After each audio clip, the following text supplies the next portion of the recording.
This news is co-sponsored by Pramod Jewellers and Gift Center, Pardhinagar, MIDC, Hingna road, Nagpur.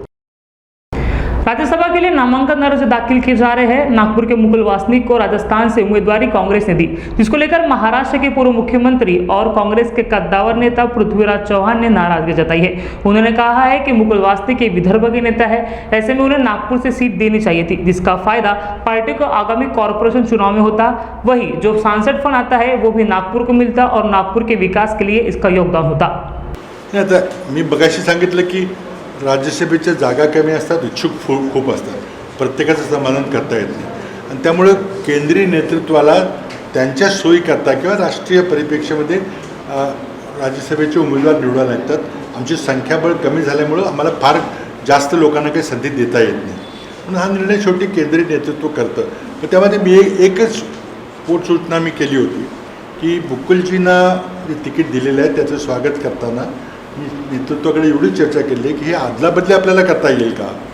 आता कोणाला ticket द्यायचं हा श्रेष्ठींचा निर्णय आहे, त्यांनी तो निर्णय घेतलेला आहे, त्याबद्दल काही मला बोलायचं नाही। माझी व्यक्तिगत मतं काय असली तरी मी त्याबद्दल काही बोलणार नाही।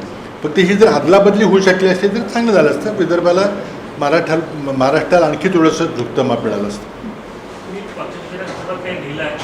मी संवाद साधलेला नेतृत्व फक्त एवढ्या मुद्द्यावर की मुकुलजींना महाराष्ट्रातून दिलं तर बरं होईल। आहे, अगदी शक्य आहे, कारण पुन्हा नवीन अर्ज भरायचा हा काढून घ्यायचा शक्य आहे। फक्त अडचणी बऱ्याच आहेत, प्रवास वगैरे, उद्याचा दिवस शेवटचा आहे, त्यामुळं फार सोपं आहे असं नाही म्हणत मी, पण करावं अशी मी विनंती केलेली आहे, बाकी काही नाही। आणि त्याला तुम्ही जो काही कोणी जरी तर्क मांडला होता की काही कारण होतं म्हणून असं केलं का, तर मला असं वाटत नाही।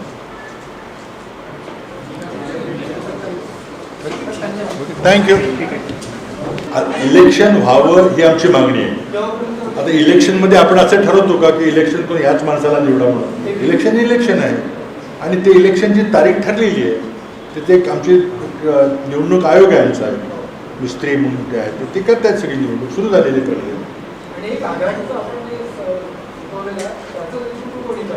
नाही, हे आम्ही काय म्हटलंय की काँग्रेस हा मोठा पक्ष आहे, तर काँग्रेसच्या नेतृत्वाखाली सर्व समविचारी पक्षांची आघाडी व्हावी हे मी म्हटलेलं आहे। तर काँग्रेसच्या नेतृत्वाखाली काँग्रेसचा निवडून आलेलं नेतृत्वच करेल ते, आणि ते निवडून आलेल्या नेतृत्वाला जी लेजिटिमेसी असते, ती मान्यता असते की बा कोणी असेल, पण तो निवडून काँग्रेसच्या सर्व अखिल भारतीय काँग्रेसच्या सभासदांनी निवडून दिलेली व्यक्ती आहे।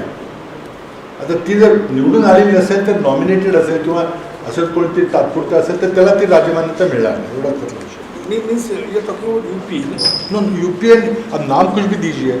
अब सवाल कई लोगों ने उठाया कि यूपीए है क्या। यूपीए तो उस समय की व्यवस्था थी, उसके बाद भी 2014 में यूपीए की ऐसी कोई बैठक हुई है क्या, तो ये भी सवाल है नाम का कोई, ये इसलिए मैंने कहा कि समविचारी दलों की एक गठबंधन, विरोध करने की कोई बात ही नहीं है।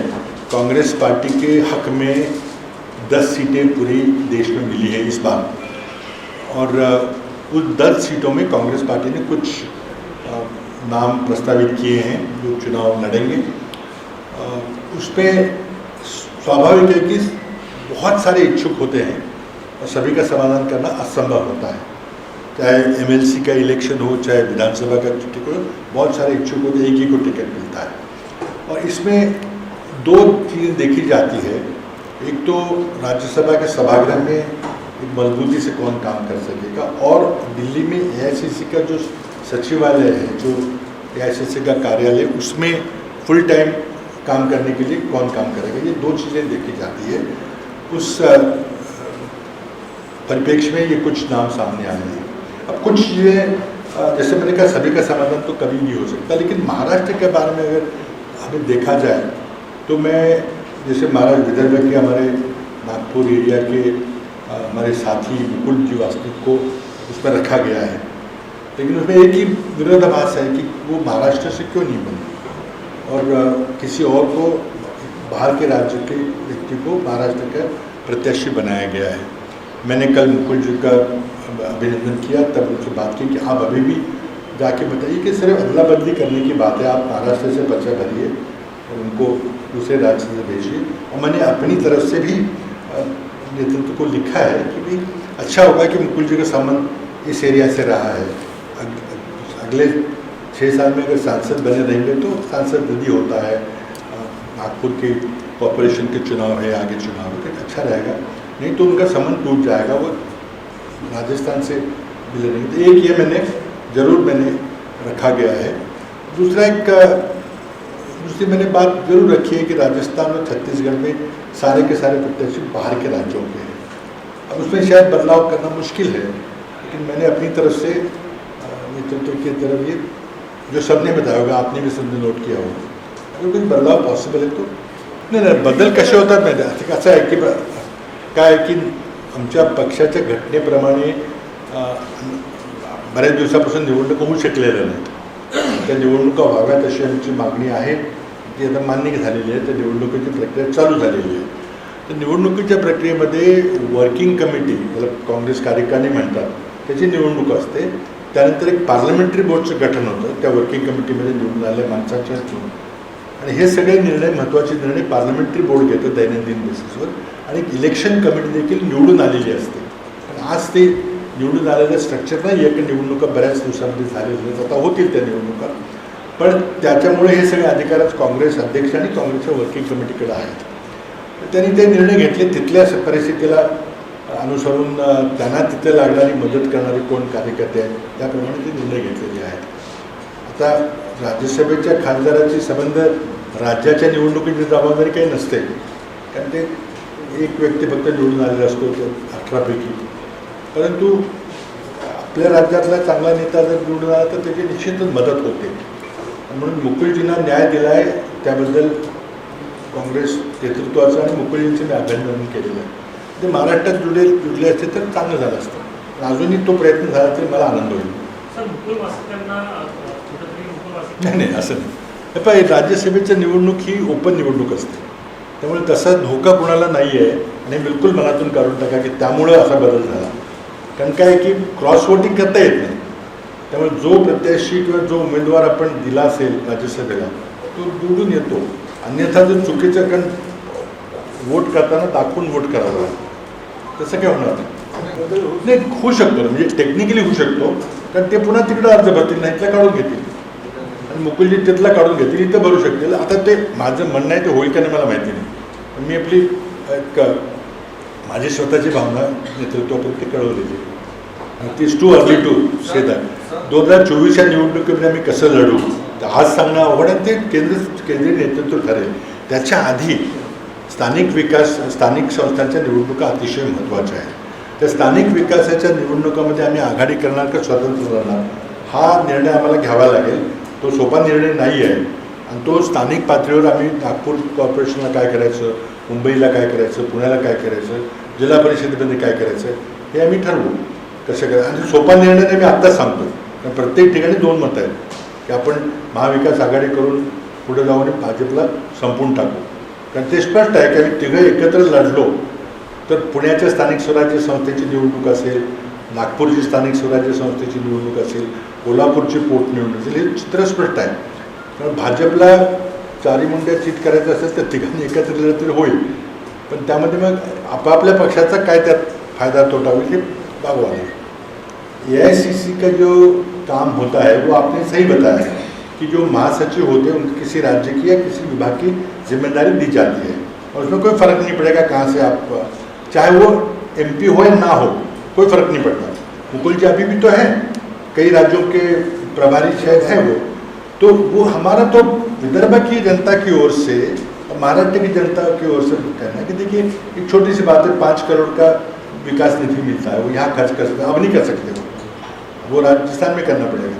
यहाँ के स्थानिक इकाइयाँ हैं, अपने कॉर्पोरेशन के चुनाव है, बैठ के भी कुछ बजट कर सकते हैं, प्रचार कर सकते हैं. अब वो जयपुर का चुनाव होगा तो वहाँ जाएंगे वो.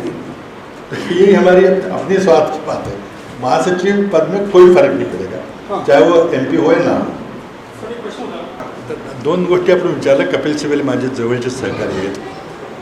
मध्यंतरी आम्ही सर्वांनी मिळून एक काँग्रेस अध्यक्षांना पत्र लिहिलं होतं, त्याला तुम्ही मीडियाच्या वितरण्यांचं काहीतरी नामकरण केलं, G23 वगैरे. पण ते कारण त्याचं असं होतं की त्यावेळेला कोविडच्या परिस्थितीमुळं आमच्या कोणाचीच काँग्रेस अध्यक्षांची चर्चा होऊ शकली नाही.